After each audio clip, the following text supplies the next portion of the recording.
അവൾ ഒരലർച്ച കേട്ടാണ് പാതി മയക്കത്തിൽ നിന്നും ഞെട്ടി ഉണർന്നത്. അതെ, അച്ഛനമ്മയെ തല്ലി. ഇത്തവണ അടിയുടെ ശക്തി കാരണം അമ്മ ഭിത്തിയിൽ തല അടിച്ചു വീണു. അച്ഛനത് കണ്ട് പൊട്ടിച്ചിരിക്കുന്നു. അവളെന്റെ മദ്യം എടുത്ത് കളയാൻ വന്നിരിക്കുന്നു. അടങ്ങി ഒതുങ്ങി ഇവിടെ നിന്നാൽ അമ്മയ്ക്കും മോൾക്കും കൊള്ളാം, അല്ലെങ്കിൽ എല്ലാത്തിനെയും വെട്ടിക്കൊല്ലും. എന്നാൽ ഞങ്ങളെ അങ്ങ് കൊന്നു കളഞ്ഞേക്ക് മനുഷ്യ. ഇങ്ങനെ മനസ്സും ശരീരവും മുറിവേറ്റ് ജീവിക്കുന്നതിലും ഭേദം മരണം തന്നെ. പക്ഷെ മീനാക്ഷിയുടെ ആ വർത്തമാനം അയാൾ കേട്ടില്ല. കേട്ടിരുന്നേൽ വീണ്ടും എന്തെങ്കിലുമൊക്കെ നടക്കും. മോളെ അഞ്ജു, എന്നെ ഒന്ന് എണീപ്പിക്ക്, എണിക്കാൻ വയ്യ. അമ്മേ. അവൾ കരഞ്ഞുകൊണ്ട് അമ്മയെ പിടിച്ചെഴുന്നേൽപ്പിച്ചു റൂമിൽ കിടത്തി. അമ്മേ, നമുക്ക് എങ്ങോട്ടേലും പോയാലോ? മടുത്തു അമ്മേ ജീവിതം. അവൾ വീണ്ടും കരഞ്ഞു. മോളെ കരയില്ലേ, എല്ലാം ശരിയാകും. മോൾക്കിന്ന് ക്ലാസ് ഇല്ലെങ്കിൽ എന്നെ ഒന്ന് ഹോസ്പിറ്റലിൽ കൊണ്ടുപോകണം. അച്ഛൻ പോയി എന്ന് തോന്നുന്നു. അമ്മ എന്തിനാ അച്ഛൻ്റെ മദ്യം എടുക്കാൻ പോയത്? മോളെ, അന്ന് ഡോക്ടർ പറഞ്ഞത് മോളും കേട്ടതല്ലേ? അച്ഛൻ്റെ കുടി നിർത്തണം, എങ്കിൽ മദ്യം കിട്ടാതെ വരണം, എങ്കിൽ അതിനോടുള്ള അഡിഷൻ കുറഞ്ഞു വരുമെന്ന്. എന്തിനാമ്മ? ഇവിടുന്ന് കളഞ്ഞാൽ അച്ഛന് ഷാപ്പിൽ പോയാൽ കിട്ടില്ലേ? അതൊന്നും മോളെ ഞാൻ നോക്കിയില്ല.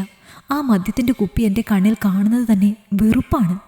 ഞാനൊന്ന് ഡ്രസ്സ് മാറ്റി വരാം അമ്മേ, എന്നിട്ട് അജയേട്ടനെ വിളിക്കാം, അയാളുടെ ഓട്ടോയിൽ പോകാം. അവൾ ആലോചിച്ചു. കോളേജിൽ കുട്ടികളെ അവരുടെ അച്ഛൻ്റെ കാറിലും ബൈക്കിലും ഒക്കെ കൊണ്ടുവിടുന്നത് കാണുമ്പോൾ അവൾക്ക് വല്ലാതെ നിരാശയാണ്. എന്നെ കോളേജിലൊന്നും കൊണ്ടുവിട്ടില്ലെങ്കിലും വേണ്ടില്ല, കള്ളു കുടിക്കാതെ വീട്ടിലെന്നും സന്തോഷത്തോടെ ഇരുന്നാൽ മതി.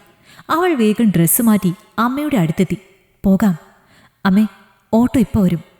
എന്താ മീനു ചേച്ചി, ഇന്നും അടി കിട്ടിയോ? അതിയാൻ്റെ കാര്യം നിനക്ക് അറിയൂലേ? കയ്യിന് വല്ലാത്തൊരു വേദന, ചതവുണ്ടെന്ന് തോന്നുന്നു. ആ ജനറൽ ഹോസ്പിറ്റലിൽ എല്ലിൻ്റെ ഡോക്ടറുണ്ട്, അങ്ങോട്ട് പോയാൽ മതി കേട്ടോ. അവർ ഹോസ്പിറ്റലിൽ പോകുന്ന വഴി അച്ഛൻ്റെ ബൈക്ക് മറിഞ്ഞു കിടക്കുന്നത് അഞ്ജലി കണ്ടു. അമ്മേ, അതെ, അച്ഛൻ്റെ ബൈക്ക്. ആ, അവിടെ എവിടെങ്കിലും കുടിച്ച് കിടക്കുന്നുണ്ടാകും. അതല്ല മീനു ചേച്ചി, ആക്സിഡൻ്റ് ആണെന്ന് തോന്നുന്നു. തൊട്ടപ്പുറത്തൊരാൾക്കൂട്ടം. അവർ വണ്ടി അവിടെ സൈഡാക്കി നോക്കിയപ്പോൾ അച്ഛാ, അയാൾ ചോരയിൽ മുങ്ങിക്കിടക്കുന്നു. അഞ്ജലി ആർത്ത് കരഞ്ഞു. അവർ വേഗം ഹോസ്പിറ്റലിൽ കൊണ്ടുപോയി. അയാളെ നേരെ ICUവിലാണ് വേഗം കൊണ്ടുപോയത്. കുറേ ആയിട്ടും ICUവിൽ നിന്ന് ആരെയും കാണുന്നില്ല. എന്താണ് അച്ഛന് സംഭവിച്ചത്? അവൾക്ക് വല്ലാത്ത പേടി തോന്നി. പെട്ടെന്ന് ICUവിൻ്റെ ഡോറ് തുറന്നു. നേരത്തെ ആക്സിഡൻ്റായി കൊണ്ടുവന്ന ആളുടെ ആരാ കൂടെയുള്ളത്? അഞ്ജലി വേഗം ചെന്നു. ഡോക്ടർ പറഞ്ഞു പേഷ്യൻറ്റിൻ്റെ ഡീറ്റെയിൽസ് എഴുതി കൊടുക്കാനും കുറേ ബില്ലുകൾ അടയ്ക്കാനും. അഞ്ജലിക്ക് പെട്ടെന്ന് ഇവിടെ നിന്നോ ഒരു ധൈര്യം കൈവന്നു. അവൾ വേഗം ഡീറ്റെയിൽസ് എഴുതി കൊടുത്തു. ബില്ലുകളെല്ലാം അടച്ചു. എന്താ മോളെ ഡോക്ടർ പറഞ്ഞത്? കാലുകൾ രണ്ടും ഒടിഞ്ഞിട്ടുണ്ട്, പിന്നെ തലയ്ക്കും ചെറിയ പരിക്കുണ്ട്. 24 മണിക്കൂർ കഴിയാതെ ഒന്നും പറയാൻ പറ്റില്ലെന്ന്. പിന്നെ അവൾ വീട്ടിൽ പോയി. അമ്മ അച്ഛനറിയാതെ എടുത്തു വെച്ച കുറച്ച് പൈസയും അല്പം ഭക്ഷണവും ഉണ്ടാക്കി വേഗം ഹോസ്പിറ്റലിൽ വന്നു. അമ്മേ, വിശക്കുന്നില്ലേ? ഈ കഞ്ഞി കുടിച്ചോ. മോളെ, നീ ആ പൈസ എടുത്തില്ലേ? അമ്മയുടെ കയ്യിൽ വീണ്ടും കുറേ ബില്ലുകൾ. അവൾ അതെല്ലാം അടച്ചു. ബാബുവിൻ്റെ കൂടെ വന്നവർ എവിടെ? ഡോക്ടർ വിളിക്കുന്നുണ്ട്. അവർ രണ്ടുപേരും മുഖത്തോട് മുഖം നോക്കി. പിന്നെ വേഗം ഡോക്ടറിൻ്റെ ക്യാബിനിലേക്ക് നടന്നു. ഡോക്ടർ പറഞ്ഞു, ആൾക്ക് ബോധം വന്നിട്ടുണ്ട്, നിങ്ങൾക്ക് പോയി കാണാം. കാലിൻ്റെ കാര്യം 2 മാസം കിടക്കേണ്ടി വരും. സംസാരിക്കാൻ ചെറിയ ബുദ്ധിമുട്ടുണ്ടാകും, സാവധാനം ശരിയാകും. വേറെ പേടിക്കാനൊന്നുമില്ല. അവർ വേഗം ICUവിൻ്റെ ഉള്ളിലേക്ക് ചെന്നു. അയാൾ അവരെ കണ്ടപ്പോൾ ഒന്ന് നോക്കി, എന്നല്ലാതെ ഒന്നും പറഞ്ഞില്ല. അവർ ഒന്നും ചോദിച്ചതുമില്ല. ഒരാഴ്ച കൊണ്ട് അയാളെ വീട്ടിലേക്ക് കൊണ്ടുവന്നു. അയാൾ അവരോടൊന്നും കൂടുതൽ സംസാരിച്ചില്ല. അവർ എല്ലാ കാര്യങ്ങളും നല്ല ശ്രദ്ധയോടെ തന്നെ ചെയ്തു.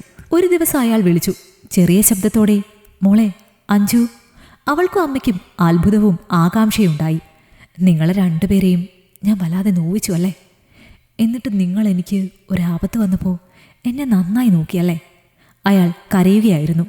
അച്ഛൻ വിഷമിക്കേണ്ട, ഇനി മുതൽ അച്ഛൻ മദ്യം കഴിക്കരുത്. ഇല്ല മോളെ, എൻ്റെ ജീവിതത്തിൽ ഇനി ആ വഴിക്ക് ഞാൻ പോകില്ല. പിന്നെ അയാൾ ഭാര്യയെ വിളിച്ചു, മീനു, ഞാനിവിടെ തന്നെ ഉണ്ട്.